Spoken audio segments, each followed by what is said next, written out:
250 লোকের ইফতারির আয়োজন। আসসালামু আলাইকুম, কেমন আছেন সবাই?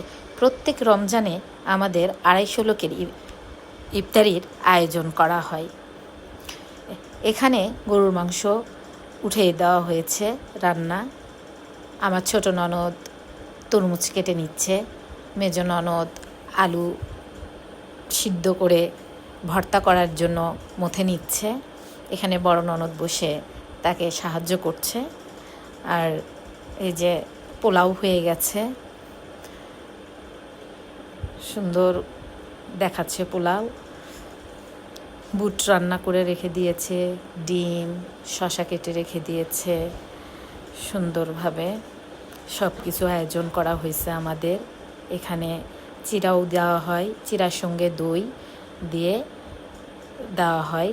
এই যে প্লেট সাজানো হয়েছে ইফতারির জন্য। এটা অবশ্য বাসার জন্য করা হয়েছে, আর সব মসজিদে নিয়ে যায়। আল্লাহ হাফেজ।